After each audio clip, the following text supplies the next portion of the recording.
Ce programme est financé par les amis et partenaires du ministère de Joyce Meyer.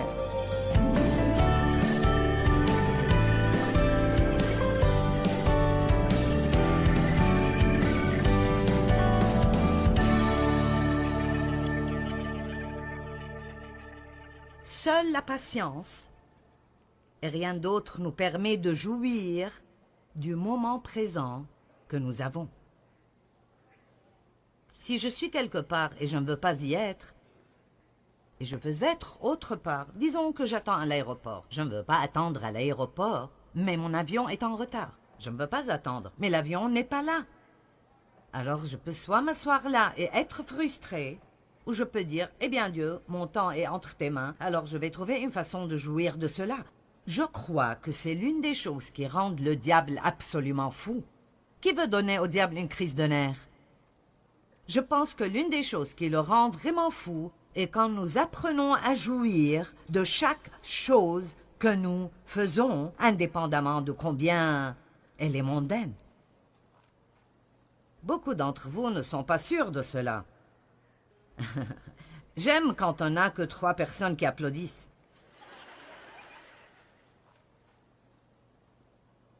Vous savez, Dieu ne veut pas que nous jouissions seulement des vendredis et des vacances et des fêtes et de quand nous pouvons acheter ce que nous voulons.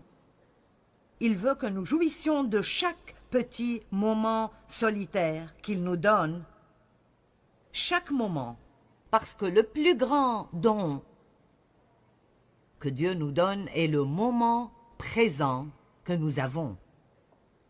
Le moment présent que nous avons. Alors je veux vous demander de, pas maintenant alors que je parle, mais plus tard, aujourd'hui ou dans les 2 jours suivants, prenez le temps d'être vraiment honnête envers vous-même et demandez-vous, de combien de ma vie est-ce que je jouis vraiment?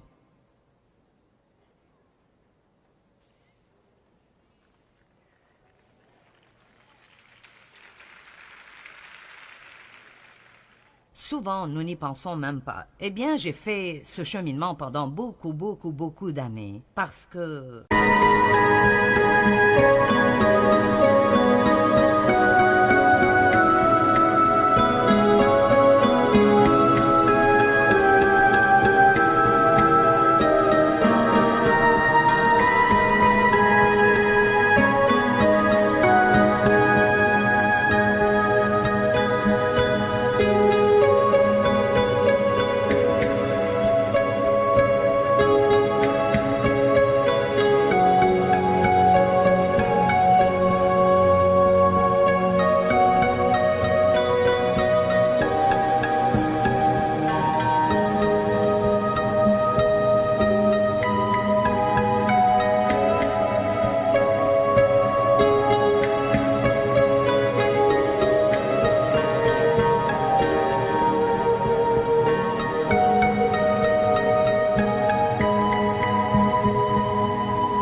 Jean 10, 10 dit, le voleur vient seulement pour voler, tuer et détruire. Mais Jésus a dit, je suis venu afin que vous jouissiez de la vie. Une vie abondante, pleine jusqu'à ce qu'elle déborde. Alors même si Jésus est mort, d'abord, pour notre salut, il est mort aussi pour que nous puissions jouir de tout moment en particulier dans nos vies. Pas juste quelques moments ici et là, mais chaque moment en particulier dans nos vies. Je crois que l'une des plus grandes tragédies de nos vies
est de ne pas jouir de chaque moment que Dieu nous a donné.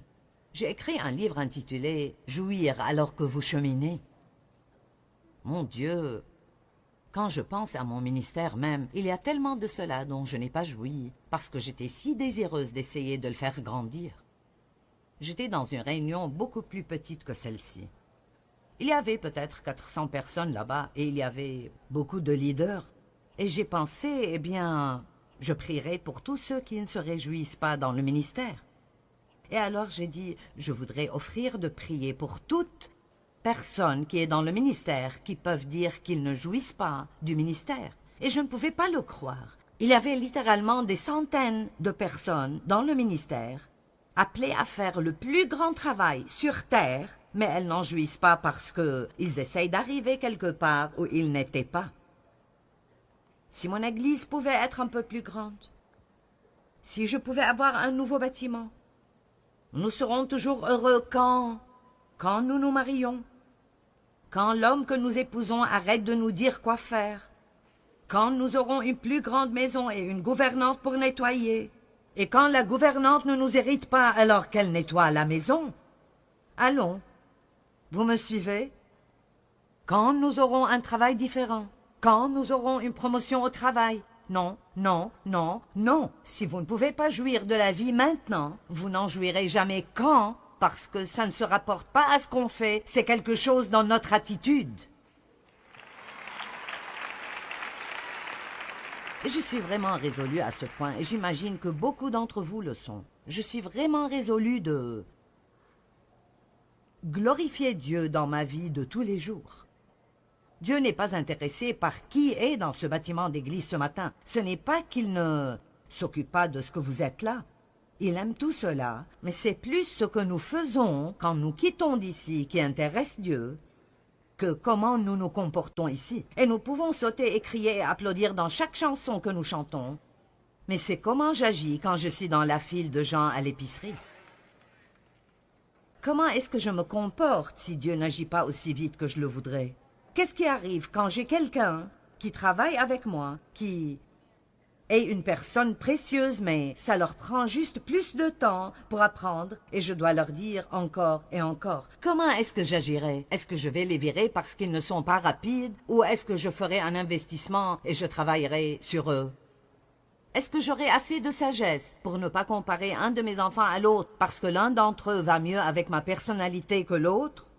Nous pouvons aimer tous nos enfants, mais ne pas les apprécier tous.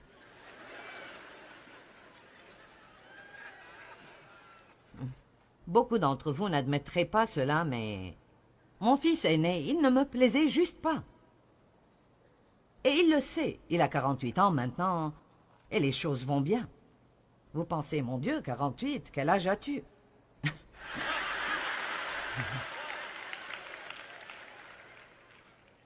Je suis assez âgée pour savoir de quoi je parle. Alors cela veut dire, écoutez, je suis passée par là, j'ai essayé toutes les façons possibles, et je sais ce qui marche et ce qui ne marche pas. Je sais ce qui vous rendra heureux et ce qui vous rendra misérable. Laissez-moi vous garder de tourner 1000 fois autour du même pot stupide, et écoutez-moi attentivement ce matin. Vous n'allez pas presser Dieu. Vous n'allez pas changer les gens. Seul Dieu peut changer les gens. Priez pour les gens. Ils emballeront des choses. Alors Joyce apprend comment laisser passer et fermer la bouche. J'ai un épi ici et je passerai probablement toute ma vie à faire ceci. Alors fais-le et en silence. Amen. Et quoi que vous fassiez, apprenez à jouir du chemin au travail le matin. Apprenez à jouir de vous asseoir à côté de cette personne au travail dont vous n'aimez pas vraiment la personnalité, mais rappelez-vous que Dieu les aime. Apprenez à faire ce travail que vous n'aimez pas et vous pensez « Je serai heureuse si j'obtiens une promotion ». Vous savez combien de gens sont invalides et aimeraient avoir votre travail? Vous savez combien de personnes aimeraient pouvoir se lever et aller au travail que vous haïssez et détestez, ou combien de personnes doivent marcher partout où ils vont, et ça ne les dérangerait pas de conduire dans les embouteillages avec lesquels nous avons des problèmes chaque jour? Et vous savez, vous venez à l'église le dimanche et on vous rappelle ces choses. Nous savons tous que c'est juste, mais je vous dirai où vous devez vous rappeler. C'est quand vous êtes seul. Faites une réunion avec vous-même. Nous avons lu Éphésiens 4 qui dit « Renouvelez tous les jours votre attitude et vos pensées. » Nous devons travailler chaque jour sur notre attitude. Je crois que nous sommes des gens qui sont loin pour vivre la vie ordinaire de tous les jours d'une façon très surnaturelle. Amen. Nous ne pouvons pas nous attendre à ce que quelque chose de spectaculaire arrive tout le temps. Dieu est dans l'ordinaire. Il est là dans toutes les petites choses simples que nous traversons hâtivement parfois, et puis nous manquons les opportunités que Dieu nous donne d'être une bénédiction pour quelqu'un d'autre, parce que nous détestons déjà la chose ordinaire. Regardons Jacques 5, 7. Soyez donc patients, frères, alors que vous attendez, pas si vous attendez. Soyez donc patients alors que vous attendez jusqu'à l'avènement du Seigneur. Maintenant, regardez cela. Voici le laboureur attend le précieux fruit de la terre, prenant patience à son égard, jusqu'à ce qu'il ait reçu les pluies de la première et de l'arrière-saison. Vous savez, nous pouvons dépasser ce verset et ne jamais vraiment en recevoir beaucoup, mais j'ai étudié la patience longuement et j'ai disséqué beaucoup de ces versets. Et donc, si vous pensez à ce laboureur, il creuse dans le sol dur, il met ses graines dans la terre et il attend, et il attend, et il attend, et il attend. Dans quel jour quelque chose sortira de la terre? Seul Dieu le sait. Alors, qu'est-ce qu'il fait? Il continue à faire ce qu'il devrait faire. Il arrose, il enlève les mauvaises herbes, il les regarde. Il se lève, il va au lit, il se lève, il va au lit. C'est le lundi, mardi, mercredi, jeudi, vendredi, rien n'arrive. Il fait la même chose la semaine suivante et celle d'après. Mais il y a un petit mot ici, et je ne sais pas s'il existe dans d'autres traductions, mais il est devenu vraiment important dans ma vie. Et il dit, il attend avec espérance. Maintenant, vous êtes sur le point de recevoir quelque chose ici. La plus grande raison pour laquelle nous sommes souvent tristes n'est pas nos circonstances. Ce n'est pas même que nous devons attendre, c'est que nous attendons sans espérance. Quelque chose d'étonnant arrive dans mon âme, et je crois que ça arrivera dans la vôtre aussi, quand je commence à agressivement, résolument m'attendre à ce que quelque chose de bien arrive dans ma vie à n'importe quel moment. Aujourd'hui sera peut-être le jour où ma récolte arrivera. Aujourd'hui sera peut-être le jour où je verrai un changement dans mes enfants. Aujourd'hui sera peut-être le jour où je me sentirai mieux. J'ai supporté ce problème physique pendant des années, mais aujourd'hui pourrait être le jour. Le diable veut que nous soyons sans espérance. Nous avons chanté ce chant à propos de l'espérance. Être plein d'attente. Je me suis entraînée chaque matin. Quand je me lève, je ne suis pas debout. Depuis 5 minutes, maintenant c'est probablement 1 minute. Et voici ce que vous m'entendez dire. Je m'attends à ce que quelque chose de bien arrive aujourd'hui. Je m'attends à ce que quelque chose de bien arrive à travers moi aujourd'hui. Aujourd'hui, je serai forte et me sentirai bien. Je serai énergétique et je serai créative. Je suis enthousiasmée au sujet d'aujourd'hui. Ce sera une bonne journée. Et je vous dis la vérité absolue, si vous faites cela, votre corps répondra, votre être physique répondra, et vous commencerez à vous sentir mieux, et la vie vous paraîtra meilleure. Je répéterai jusqu'à ce que vous le compreniez. Vous voyez, les gens passifs disent juste « Je ne sais pas. Je ne sais pas, nous verrons. » J'ai enseigné un message récemment intitulé « Est-ce que votre lève-toi est parti ?»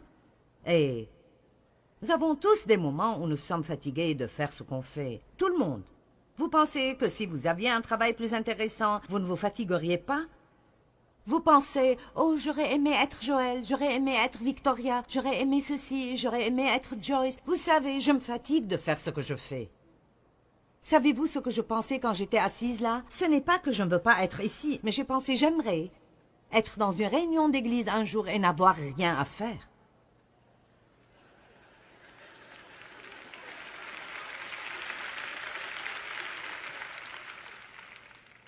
Vous savez combien d'années ça fait? Depuis que je pouvais aller m'asseoir et n'avoir aucune responsabilité, et pendant que vous jouissez de la louange, vous savez, dans mes propres réunions, je ne peux même pas vraiment me reposer durant la louange. Mais pendant ce temps, je dois toujours penser à ce que je dirais ou à ce que je ferais. Et vous savez, ce qui me fatigue plus que toute autre chose, occasionnellement, et je suis bonne pour cela, je le fais bien, c'est de toujours être responsable de quelque chose où que j'aille. Eh bien, j'aurais pensé que si j'avais ta vie...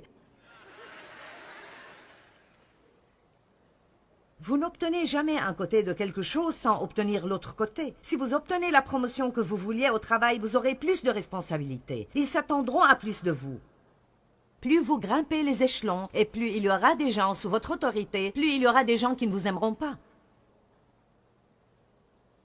Vous savez, quand vous êtes le patron, quoi que soit la décision que vous faites, ce n'est pas tout le monde qui l'aimera. Vous savez, honnêtement, quelque chose d'autre dont je me fatigue est que c'est quelque chose que je dois faire par la foi. J'aurais aimé pouvoir avoir ce ministère et tout faire et ne jamais plus avoir à demander de l'argent à quelqu'un. Vous vous fatiguez de cela quand vous êtes à notre place. Alors laissez-moi vous le dire, quand les gens parlent des offrandes, souriez, acclamez, agissez comme si vous aimiez cela, parce que ce n'est pas facile pour nous. Allez! Allez! Je serai juste si heureuse quand mes enfants grandiront et ils partiront. Écoutez, quand ils grandissent, ils coûtent plus d'argent que quand ils étaient petits. Et puis, vous n'avez pas seulement les enfants, vous avez les gendres et les brus, et puis tous les petits-enfants, c'est comme, oh mon Dieu! Junior doit aller à l'université, et Samy doit faire ceci, et quelqu'un d'autre doit faire quelque chose d'autre, et vous savez. Alors bon. J'ai mis une pancarte à la maison. Ma maison est à l'épreuve des enfants, mais ils continuent d'entrer. J'aime mes enfants sont ma vie, mais je vous dis juste que, vous savez, nous voulons toujours quelque chose que nous n'avons pas, et dans le processus, nous manquons ce que nous avons. Arrêtez d'être si contrariés par ce que vous n'avez pas, que vous oubliez de jouir de ce que vous avez. Quand quelqu'un fait quelque chose de mauvais, n'oubliez pas tout ce qu'ils ont fait dans vos vies qui était bon. Et si nous commencions à vraiment célébrer ce qu'on a, au lieu d'être dérangés tout le temps par ce que nous n'avons pas? L'attente. Quand j'ai l'un de ces jours où je sens que mon lève-toi est parti, et je vous dis juste la vérité, je vous laisse entrer dans ma vie personnelle. Je me lève, je suis dans un autre hôtel. Vous savez, écoutez, j'aime ce que je fais. Je suis si reconnaissante de servir Dieu, mais j'ai une âme tout comme tout le monde. Vous pensez que Paul et sa famille ne se fatiguent jamais d'être en Afrique ou autre part pendant 3 mois? J'ai dit à Dave ce matin, je les admire vraiment de faire ceci. Je vais dans le champ de mission, mais je veux retourner chez moi. Je veux mes affaires, je veux mon café. Je veux mon nom. Vous savez. Donc je suis comme une missionnaire à 5 étoiles. J'irai, mais...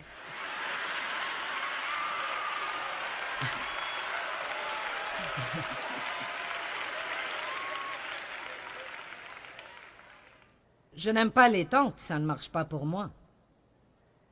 Et je suis allée à tous ces endroits où ils vont et ils vivent. Et je veux vous le dire, les gars, vous avez mon appréciation et mon respect. Amen.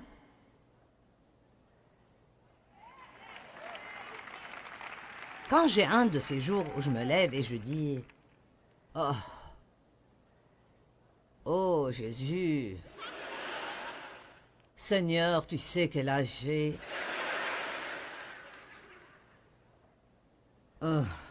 D'accord.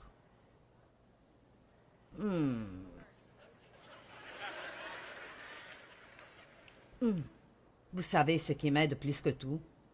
Je m'attends à ce que quelque chose de bien arrive aujourd'hui. Je m'attends à ce que Dieu apparaisse et travaille. Je m'attends à ce que quelqu'un soit guéri physiquement aujourd'hui comme je prêche la parole. Je m'attends au salut. Je m'attends à pouvoir être une bénédiction pour quelqu'un aujourd'hui. Je suis pleine d'attente. Et vous savez ce qui se passe quand je fais cela? Je commence à être excitée. Je commence à être enthousiasmée. Nous devons avoir un peu plus de feu. Qu'est-ce qui est plus beau dans une cheminée? Des cendres froides ou un feu ardent? Amen?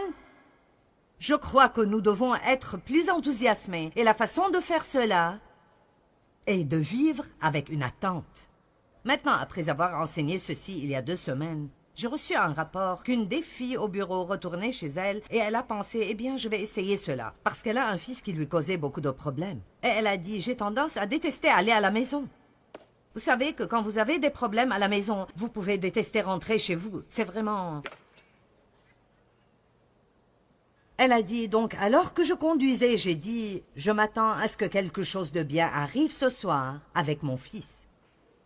À son arrivée, son fils l'a regardée et lui a dit « Maman, je veux juste que tu saches que je t'aime. » Elle a dit « Je n'ai pas entendu cela pendant des mois et possiblement des années. Laissez-moi vous dire, ce que nous pensons et ce que nous disons, l'attitude avec laquelle nous vivons, affecte vraiment nos circonstances. Et je ne dis pas que vous obtenez tout ce que vous voulez juste en disant « Je m'attends à cela ». Mais je vous dirai que vous pouvez supporter beaucoup plus que vous pouvez imaginer si vous avez un peu d'enthousiasme, un peu de feu, et si vous êtes excité. Et ne vous attendez pas à ce que quelqu'un fasse cela pour vous.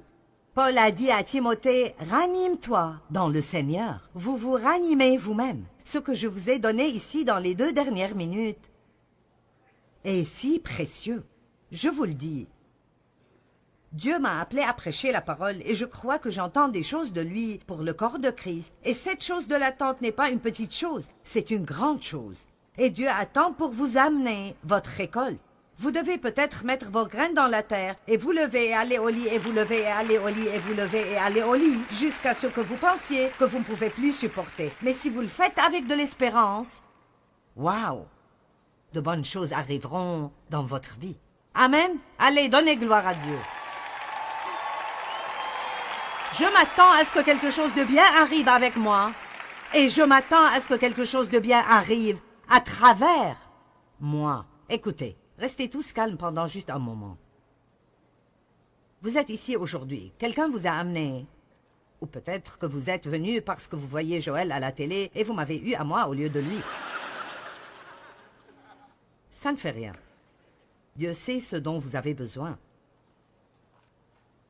Ou peut-être que vous avez su que je serais ici et vous êtes venu pour voir si je suis vraiment comme à la télé. L'essentiel est que vous êtes là. Et si aujourd'hui vous n'avez pas encore reçu Christ comme votre sauveur, vous n'avez pas à faire quoi que ce soit.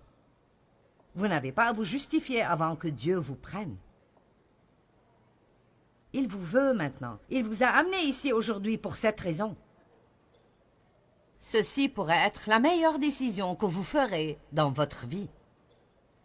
Tout ce que vous devez faire est de dire « Oui, je crois en Jésus et oui, je suis fatigué de vivre comme je vis.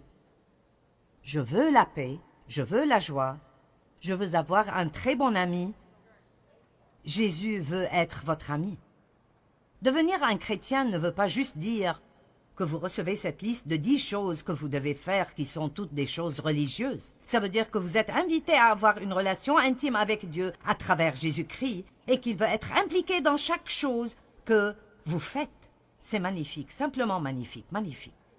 Alors si vous n'avez pas encore reçu Christ comme votre sauveur et vous voulez prendre cet engagement aujourd'hui, ou si vous avez essayé de servir Dieu et vous êtes retombé dans le péché, levez juste la main, laissez-moi voir où vous êtes. Allez, les mains sont hautes partout dans la salle. Voyons vos mains, je vois beaucoup de mains. Je vois vos mains là-bas, d'accord. Ceci est facile.